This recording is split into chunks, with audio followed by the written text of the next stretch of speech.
A continuación, Quito con Marjorie.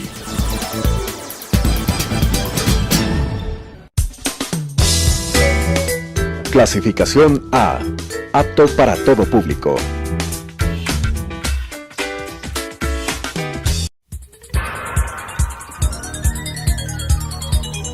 Las opiniones vertidas en este espacio por la producción y dirección del programa son de exclusiva responsabilidad de sus autores y de quienes intervienen en ellos.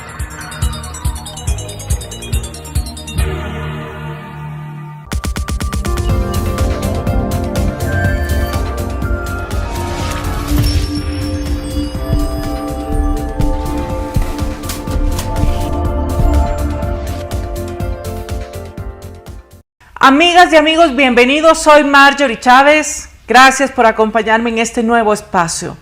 De acuerdo con el INEC, en agosto del 2021 el empleo adecuado en el Ecuador se ubicó en el 32.4%. Esto significó un incremento del 1.6% en relación al mes de abril del mismo año. Y en el caso del subempleo, este se ubicó en el 22.1%. Afecta más a los hombres con un 24.6% y a las mujeres con un 18.1%. En el caso del desempleo, este se ubicó en el 4.9% con la reducción de apenas un 0.2% respecto al mes de abril del mismo año. Y sobre los ingresos promedios, los hombres tienen un ingreso de apenas $302 y las mujeres $258. Pues de lo que evidencia que en nuestro país la mayor parte de los ciudadanos no alcanzan a cubrir la canasta básica, que es de $712. Sobre las horas promedios de trabajo a la semana son 34. Si a este valor le incluimos el promedio de ingresos, podemos ver pues la fuerte incidencia que tiene el empleo no adecuado en nuestro país. El 50.6% de los ecuatorianos que trabajan desarrollan sus diferentes actividades en la informalidad. ¿Qué significa esto? Que no tienen estabilidad laboral, no tienen seguridad social y por supuesto no logran cubrir la canasta básica. Ante estos datos, por supuesto que es urgente una reforma laboral. Pero, ¿cuáles deben ser los incentivos que tiene que incluir esta reforma laboral? ¿Qué aspectos sí se deben tomar en cuenta en ella? Y para hablar de este tema, hemos invitado a Gabriel Recalde. Gabriel es magíster en Derecho Administrativo por la Universidad Técnica Particular de Loja, es abogado de los tribunales de la República, es experto en derecho laboral y también es miembro del Centro Latinoamericano de Administración para el Desarrollo. A la par de su ejercicio profesional como abogado, Gabriel se ha desempeñado como docente universitario en la Universidad Tecnológica Innoamérica, en la Universidad Internacional del Ecuador y también en la Universidad Internacional SEG y en la Universidad de las Américas. Tiene a su haber pues algunos artículos académicos y de opinión, ha trabajado en diferentes instituciones públicas y privadas y ha sido consultor de la Organización Internacional del Trabajo. Agradecemos a Gabriel por aceptar nuestra invitación y acompañarme en este día. Bienvenido, Gabriel, gracias. Muy buenos días, muchas gracias la invitación, un honor estar aquí. Gabriel, estas últimas semanas pues hemos estado hablando mucho de las propuestas enviadas por el presidente, ¿verdad? Entre ellos, pues, el tema laboral. Es sabido, por supuesto, que necesitamos hacer reformas, un código laboral que nació en 1935. Sin duda, pues, es caduco, pero desde tu punto de vista, Gabriel, ¿cuál es el principal problema que tiene el código laboral actual? Muy buenos días, muchas gracias. Bueno, una introducción muy sostenida, muy importante la que se ha mencionado en este momento. Y yendo a la pregunta, en general, el Código del Trabajo no tendría un marco conceptual malo, si se quiere, ¿no? Lo que hay que realizar es, obviamente, sí, puntualizaciones y modernizaciones que son requeridas por la modernidad y las regulaciones y las relaciones nuevas, las dinámicas nuevas en torno a la relación trabajador-empleador que hoy han enmarcado y han remarcado la crisis sanitaria, pero que ya existían y ya se venían dando, es decir, el tema del teletrabajo, el tema de la digitalización, el tema de los trabajadores autónomos, semiautónomos, la posibilidad de poder integrar otras dinámicas del concepto de dependencia, de subordinación. Es decir, todas esas dinámicas, claro, el Código del Trabajo no las adoptó por su nacimiento. Sin embargo, el marco general conceptual funciona y sigue funcionando.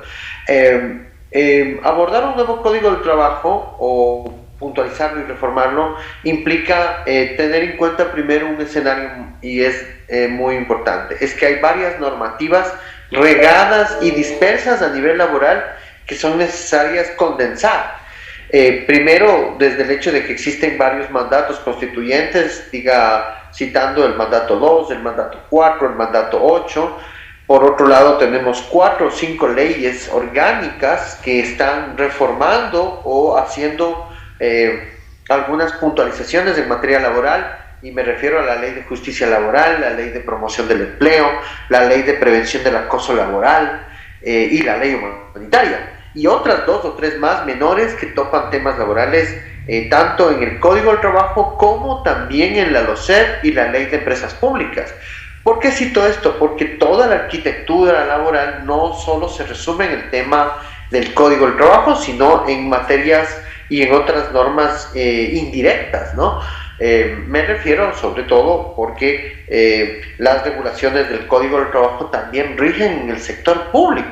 Hay que recordar que los obreros son también regulados por el Código del Trabajo en el Estado, diga usted, los trabajadores de los GATS, de las empresas públicas. Entonces, una reforma que pueda dibujar todos estos aspectos tiene que considerar esos elementos. Yo podría terminar esta pregunta preliminar, diciendo que puntualizar una reforma laboral tendría que tener un elemento clave, que sería sintetizar las normas, es decir, resumirlas, simplificarlas, como suele decirse en el derecho tributario, ¿no? Es decir, también necesitamos simplificar, porque si nos referimos, por ejemplo, a la reducción de la jornada o al tema de horarios, ya en este momento tenemos 2 o 3 regulaciones respecto a ese tema. Con la ley de oportunidades que está planteando el señor presidente, habría, por ejemplo, otro planteamiento u otra vigencia también respecto a la reducción de la jornada. Entonces, yo sintetizaría esta primera respuesta diciendo que la reforma a la que vayamos a avanzar debería considerar estos elementos técnicos que menciono y adicional tratar de simplificarla en una sola reforma. De acuerdo, muy claro, muchas gracias. Sobre la opinión de algunos empresarios y analistas económicos, que nos dice que uno de los principales problemas de este Código del Trabajo son los costos de despido de los empleados, mismos que, de acuerdo a sus comentarios, desincentivan la contratación de personal. Si comparamos indemnizaciones por despido en diferentes países vecinos como Colombia y Perú, el Ecuador, pues, de acuerdo a estos criterios, pierde competitividad. ¿Crees, Gabriel, que es importante reformar el Código del Trabajo para reducir los costos de despido de los empleados? Creo que antes de hacer eso hay que adoptar una medida que está ligado un poco a lo que dije anteriormente, y es el hecho de que puntualmente el tema de la reforma de la Ley de Justicia Laboral cambió el tema del contrato a plazo fijo a plazo indefinido, ¿no? Este es un tema que tenemos que resolver y está en la Ley de Justicia Laboral, y en la Ley de Oportunidades lo cambia, porque lo ponen, vuelve el contrato a plazo fijo en 4 años y crea unas nuevas circunstancias respecto a la prueba. ¿Por qué hago referencia a aquello? Porque si no hacemos una reforma primero en el contrato individual de trabajo, mal podríamos hacer unas reformas en las indemnizaciones, porque son temas atados. El tema laboral parte de una reforma integral en la contratación individual, que en el fondo está atada como, me refiero al contrato fijo o al contrato indefinido y cómo definirlo, y después correlacionalmente tiene un efecto en la indemnización. De ahí sobre los costos, ese es el primer tema que hay que resolver, ¿no? Porque sin resolver eso, no es posible avanzar sobre la discusión de las indemnizaciones. Y respecto de las indemnizaciones, si una vez resolvemos eso y decimos, bueno, vuelve el fijo o vuelve el indefinido o quedamos en determinada manera reformado ese aspecto, sí podríamos mirar unas opciones respecto a las indemnizaciones. Y yo creo que el camino para eso es tratar de estratificar o clasificar las indemnizaciones por tipos de empresas. Ya había hace algunos años esta propuesta ya muy concreta, ¿no? Es decir, el Código de la Producción, por ejemplo, y su reglamento establecen 3 tipos de empresas ligadas al número de trabajadores y al tamaño de sus ventas, de su economía. Uh-huh. Y hay 3, las pequeñas, las medianas y las grandes empresas. Yo creo que esa es una posibilidad de ensayar ese aspecto y atar los costos de los temas laborales, uh-huh, las indemnizaciones, la afiliación al IES y etcétera, al tamaño de las empresas. Ese sería un tema objetivo. Siempre se pensó que podía ser una herramienta técnica aquello y que incluso pueda compensarse, ¿no? Incluso la seguridad social. En las empresas grandes puede existir una afiliación de la seguridad social mayor que compense a las pequeñas y a las medianas. Y que en esos rangos también se puedan ir situando las indemnizaciones. Para poner un ejemplo sencillo, si yo el día de mañana me pongo una empresa pequeña, una tienda pequeña, una empresa pequeña, reitero, tendría unos costos de afiliación y unos costos de indemnización menores que los que pueda tener una empresa mediana y grande y pueda ser compensado. Sería un sistema nuevo. Eso no se ha planteado hasta ahora y es posible hacerlo porque incluso tenemos la normativa, como le menciono, en el marco de la producción. Es una opción, pero termino mi comentario en relación a que para poder hacer eso, la primera tarea que tenemos que realizar es una reforma integral y definida sobre el contrato individual del trabajo. Para no tener confusión, porque en este mismo momento lo tenemos en el Código del Trabajo y en la Ley de Justicia con el contrato a plazo indefinido y en la Ley Humanitaria, porque recuerde que en la Ley Humanitaria tenemos el contrato emergente. Entonces, si entra en vigencia en la Ley de Oportunidades, si es que ese fuera el caso, tendríamos un tercer esquema. Entonces, tendríamos 2 o 3 esquemas que serían al menos confusos para la ciudadanía. Claro que sí. Y de acuerdo con algunas calificadoras de riesgo, los inversionistas extranjeros evalúan algunas características de los países antes, pues, de tomar el riesgo, ¿verdad?, de invertir sus capitales. Entre los diferentes parámetros más importantes está la seguridad jurídica, por supuesto, misma que abarca, pues, diferentes campos, como el laboral, que hablamos, también el tributario, el comercial, etcétera. Pero a tu juicio, Gabriel, tener 2 códigos laborales generaría inseguridad jurídica en nuestro país y, como sabemos, el proyecto pues fue devuelto por el CAL por no tener, entre otros temas, unidad de materia. ¿Crees que el gobierno debería insistir en enviar un nuevo código laboral pues que sea paralelo al existente o debería pues enviar un nuevo proyecto de ley que sustituya al actual Código del Trabajo con modificaciones como las que nos acabas de mencionar? Yo creo que sería la primera parte de lo que hemos ido analizando en este momento, ¿no? Yo pensaría que es la oportunidad, de hecho, sí, la gran oportunidad que tenemos de poder plantear una reforma que pueda sintetizar, o sea, que pueda clarificar para avanzar a la seguridad jurídica, justamente, que usted menciona, que es muy importante. Porque una de las trabas para que los inversionistas puedan invertir, valga la redundancia, en nuestro país, es saber cuál es el sistema de contratación. Y si se enteran que hay 3 o 4 reformas o normas vigentes sobre la reducción de la jornada o sobre la contratación individual, van a estar temerosos o van a estar confundidos. ¿no? Y igual también los inversionistas nacionales, porque no hay que olvidar que gran parte de la inversión primaria en los países también está por parte de los actores económicos domésticos. Entonces yo creo que el presidente, si me permitieran sugerirle, sería que él pudiera hacer una reforma, sintetizar la ley de justicia, la ley de promoción en una sola reforma, igual con la ley de acoso y otras dos más que existen, que son de categoría orgánica, y las integre en una reforma definida al Código del Trabajo.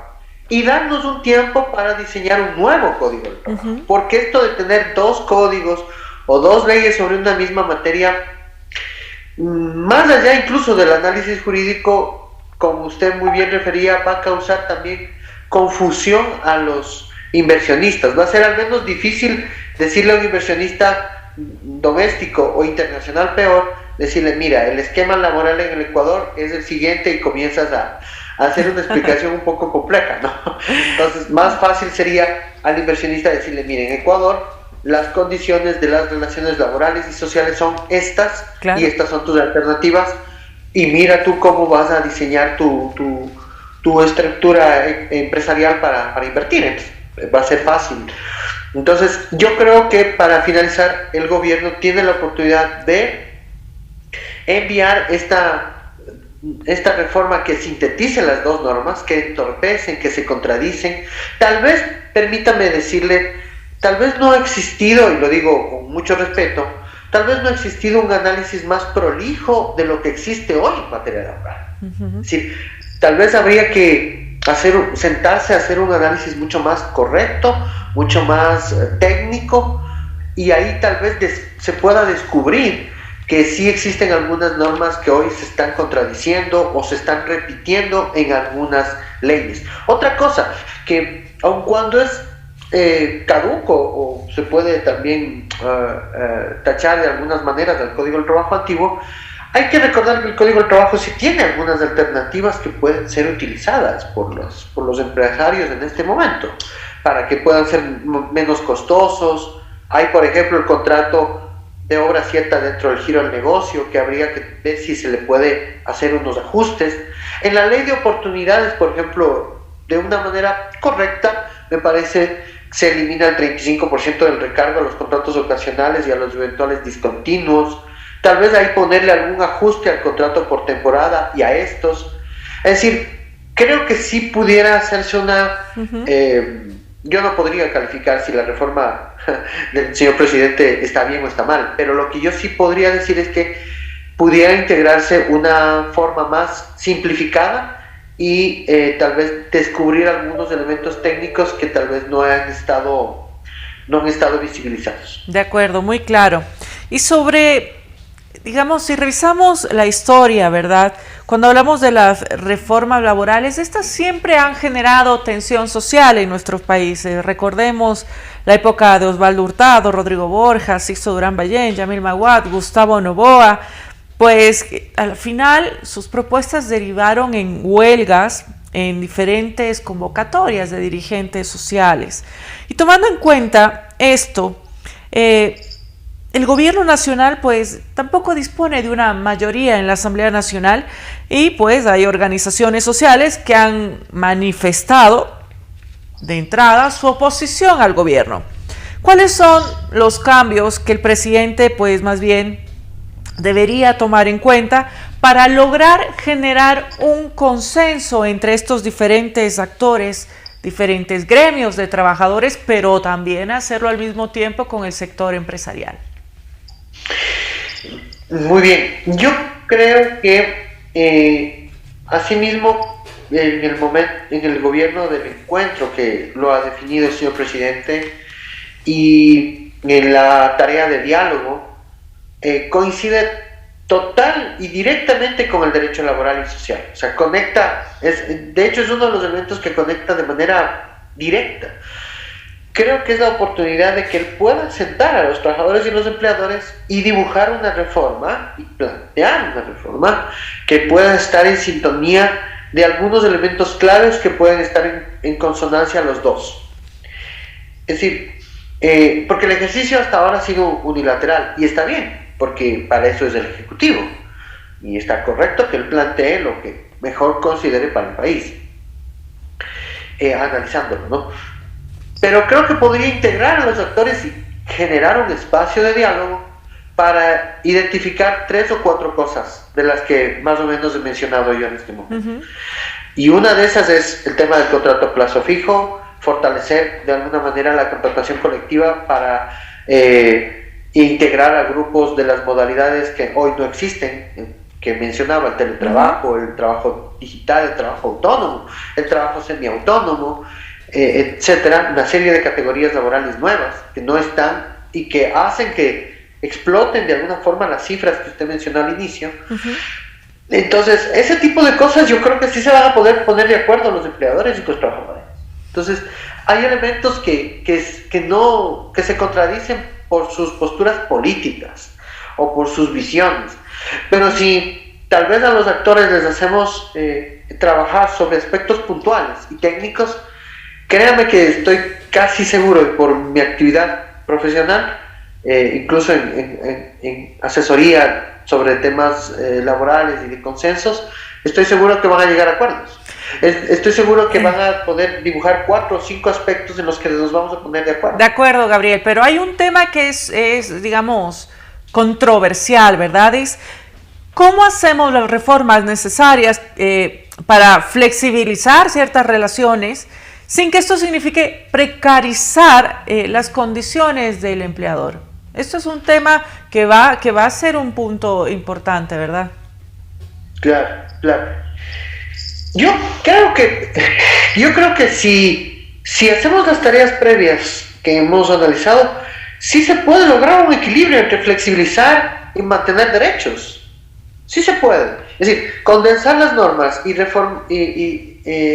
solventar el tema de que vuelva el contrato a plazo fijo, pero con algunas condiciones y manteniendo los derechos de los trabajadores, podríamos llegar a ese equilibrio entre derechos y flexibilidad que permita. De acuerdo. Por otro lado, y se puede hacer en este momento, o sea, es decir, si es que podemos sintetizar la ley de justicia laboral y que vuelva el plazo fijo con algunas condiciones que podríamos debatir por sectores, por porcentajes, etcétera, y darles algunos alivios e incluirle ahí incentivos tributarios, podemos lograr una armonía entre los dos aspectos. Y se puede lograr en este momento. Enhorabuena, ¿no? Que así sea, ¿verdad? Quería hacerte... Entonces, se puede hacer, pero tal vez, por eso digo, tal vez el presidente toma el camino de toda una norma y claro, se lanza a crear toda una estructura de prácticamente todo otro código. Entonces se lanza tan fuerte, tan denso la normativa, cuando él podría hacer tal vez lo mismo que él desea, que es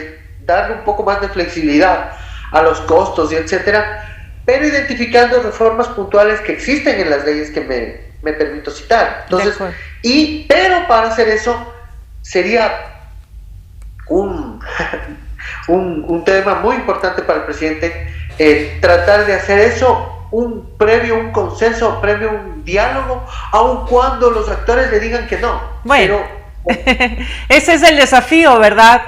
Y hay que asumir estos desafíos.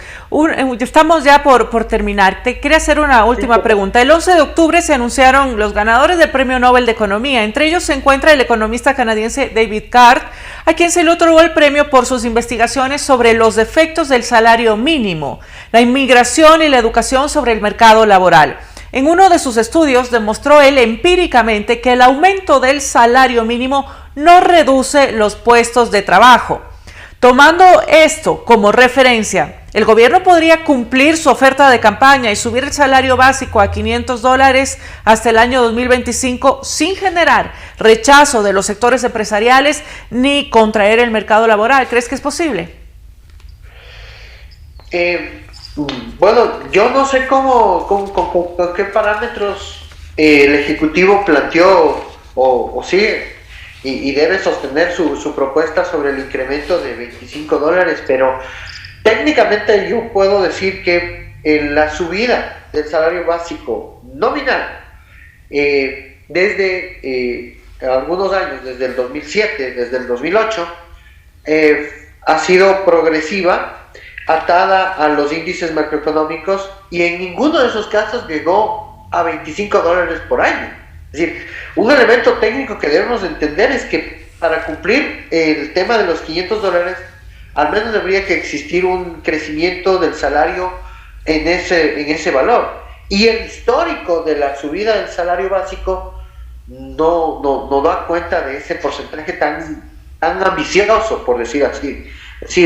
Entonces, mucho temo que tal vez esa propuesta la va a tener que reformular. De acuerdo. Para ser muy claros, ¿no? O sea, estamos a un mes de que se reúna el Consejo Nacional del Trabajo, y si es que es necesario, se va a cumplir o se tiene que cumplir la promesa de campaña, la estructura del gobierno, tendríamos que ya subir $25 por lo menos, y le veo alto, no solamente por el valor y la explicación que hago, sino por los efectos que tienen la seguridad social y los costos tributarios.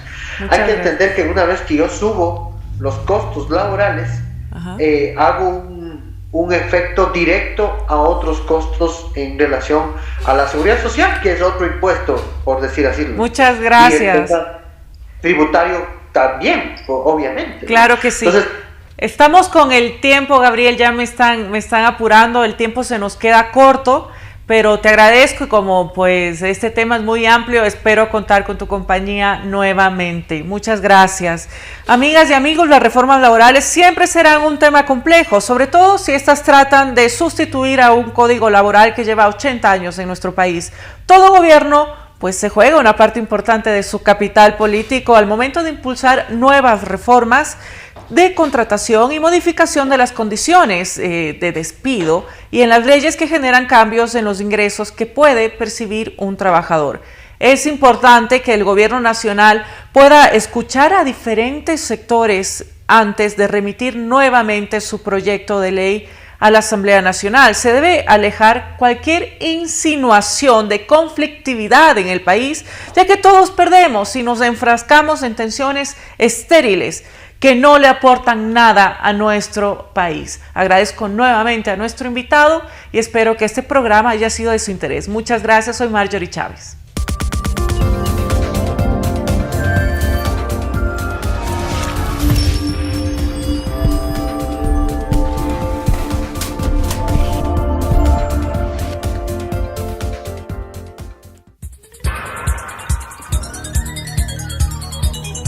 Las opiniones vertidas en este espacio por la producción y dirección del programa son de exclusiva responsabilidad de sus autores y de quienes intervienen en ellos.